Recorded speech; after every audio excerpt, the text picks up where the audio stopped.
second commandment. לא יהיה לך אלוהים אחרים על פניי.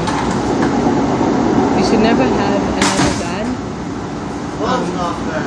in addition. You should never have... So, al panai means like in front of me. So it's not just not have other gods. It's kind of acknowledging that it's don't have other gods in front of me.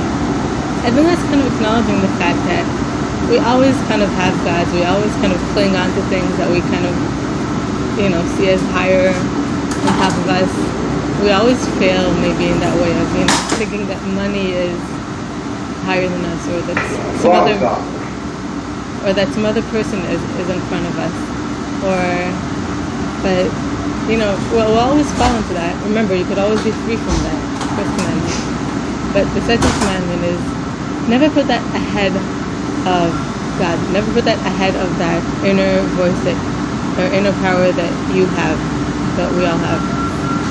Like, first commandment, you could always be free.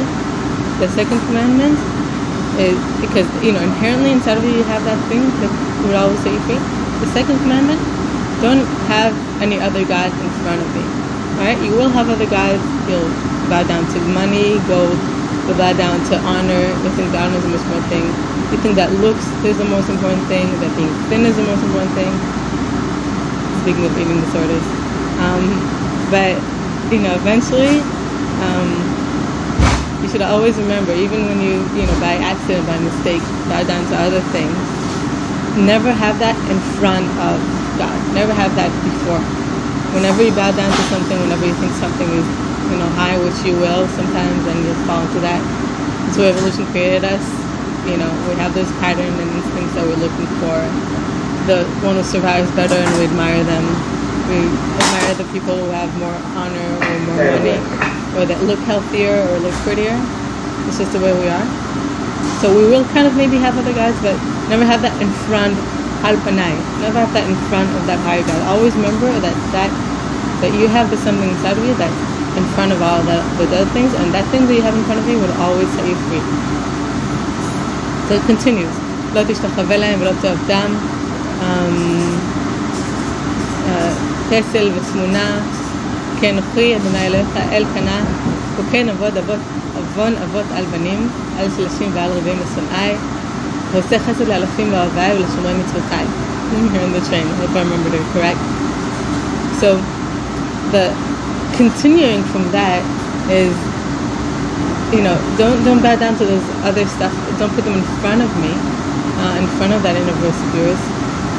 And you should know that this could affect the way you are, leading by example.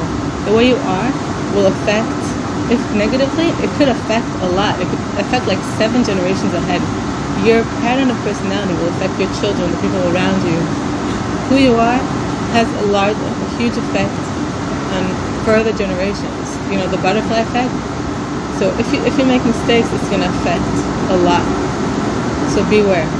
On the other hand, on the other side, so that was the negative part. Avon avot. Avon is ivut. It's the same root in Hebrew. It means mistake. It means like you kind of change it. Even the word chet, the word sin in Hebrew, is from lachti. Like you pointed an arrow and you missed it. You always had the right intentions. We don't. It's not that we ever have bad intentions. Sometimes they're twisted a little bit. We understood something wrong, or inherently you are good. You might have made a mistake, slipped, it got bent, you believed in something wrong or whatever. That could really affect generations.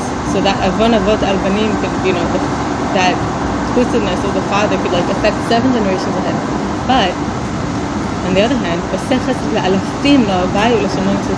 so those people who have that love and and follow that connecting mitzvah commandment is the root connecting Hebrew. When you connect, that could affect, when you connect and when you love, that affects not 7 generations, thousands. Chesed is abundance, kindness. When you're connected or with love and kindness, that abundance, we said that a twist would affect 7 generations ahead. Butterfly effect, has affected many. But a positive thing, when you believe in something positive or connect to something positive, it goes for thousands. Like when you do something positive, it affects, apparently, according to the Bible, it affects much more. So making a mistake, making a sin would affect a lot. Be mindful of that. And, heavily. But doing kindness affects, much more. Because the happiness is like a flame. The effect of it is not linear. It's like an exponential. You affect, one person, you affect two people, and they affect two other people, and each one of them affects two other people. So it's like from 1 to 2 to 4 to 8 to 16. If you fold the paper, I think 64 times, you get to the moon by density, by thickness. I mean, you have no idea how much effect something positive could do. And that is the second part of the second commandment.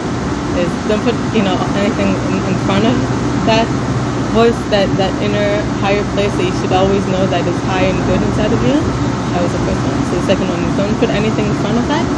And you should know that bending that, twisting that would pull down, have a heavy effect. But doing something good, but connecting to that good, the connecting mitzvah, the chesed, kindness, ohavai, like the ones who love that inner part of them, could affect millions. And when you're in a good place, you can carry the world.